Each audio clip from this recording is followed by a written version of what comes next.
राजस्थान की सियासत में इन दिनों एक नया मोड़ आया है।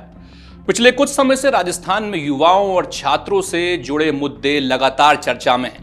पेपर लीक, परीक्षा व्यवस्था और सरकारी भर्तियों से जुड़ी परेशानियों से छात्र लगातार जूझ रहे हैं और चिंगारी को हवा देने का काम किया है हाल ही में हुए कांग्रेस जनता पार्टी के प्रदर्शन ने।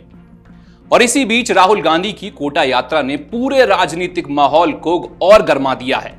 सवाल यह है कि आखिर राहुल गांधी कोटा ही क्यों जा रहे हैं? लगातार भर्ती घोटाले, उसके बाद राहुल के राजस्थान का दौरा और उससे ठीक पहले सीजेपी का प्रदर्शन, क्या यह सब जुड़ा हुआ है या महज एक इत्तेफाक है? चलिए आपको बताते हैं। मेरा नाम है आशीष मिश्रा और आप देख रहे हैं अमर उजाला।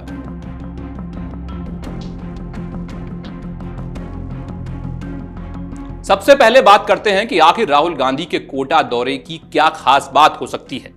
राहुल गांधी का कोटा जाना कई राजनीतिक संकेत दे रहा है। कांग्रेस की कोशिश होगी कि वो सीधे छात्रों के बीच पहुंचे, उनकी परेशानियां सुने और युवाओं से जुड़े मुद्दों को बड़ा राजनीतिक मुद्दा बना दें। राहुल गांधी की ये यात्रा इसलिए भी खास मानी जा रही है क्योंकि राजस्थान में युवा और छात्र हमेशा से राजनीति का अहम हिस्सा रहे हैं। चाहे फिर वो एसआई भर्ती आंदोलन हो या सिपाही भर्ती घोटाला, यह हमेशा से देखा गया है कि अगर कोई बड़ा नेता सीधे छात्रों के बीच जाकर उनकी बात सुनता है तो उसका असर सिर्फ उस जगह तक नहीं बल्कि पूरे देश में फैलता है। वहीं दूसरी तरफ सीजेपी का प्रदर्शन भी इस पूरे मामले में चर्चा का विषय बना हुआ है। सीजेपी लगातार छात्रों से जुड़े मुद्दों को लेकर प्रदर्शन कर रही है। ऐसे में अब राजस्थान की राजनीति में कई नए सवाल उठ खड़े हुए हैं। सवाल यह है कि छात्रों की आवाज को सबसे ज्यादा मजबूती कौन देगा, और दूसरा सवाल यह कहीं कि छात्रों का यह आंदोलन महज एक राजनीतिक खेल तो बनकर नहीं रह जाएगा।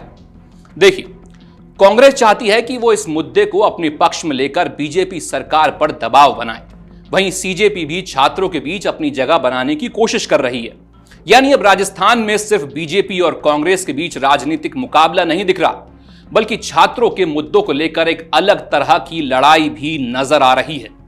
राहुल गांधी का कोटा दौरा इसी माहौल में हो रहा है। माना जा रहा है कि कांग्रेस इस यात्रा के जरिए युवाओं को यह संदेश देना चाहती है कि उनके मुद्दों को राजनीतिक मंच पर सिर्फ कांग्रेस ही ले जा सकती है। लेकिन इस पूरे घटनाक्रम का असर राजस्थान की राजनीति पर कितना पड़ेगा, ये आने वाला समय ही बताएगा।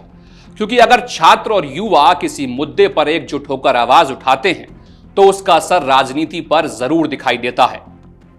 वहीं बीजेपी के लिए भी यह समय अपने पक्ष को मजबूत तरीके से रखने का है, क्योंकि विपक्ष लगातार युवाओं से जुड़े मुद्दों को लेकर सरकार को घेरने की कोशिश कर रहा है। अब देखने वाली बात होगी कि राहुल गांधी की कोटा यात्रा के बाद राजस्थान की सियासत में क्या बदलाव आते हैं। क्या यह सिर्फ एक राजनीतिक दौरा रहेगा या फिर राजस्थान में युवा राजनीति की एक नई शुरुआत होगी? और सबसे बड़ा सवाल यह कि क्या नीट पेपर लीक से शुरू हुए छात्रों के इस आंदोलन को छात्रों को उनका हक दिलवा पाएगा या फिर राजनीति की भेंट चढ़कर रह जाएगा? आपके राज्य की खबरें, आपके शहर की खबरें सबसे पहले जानने के लिए देखते रहें अमर उजाला। चैनल को सब्सक्राइब जरूर कर लें और पाएं हर अपडेट।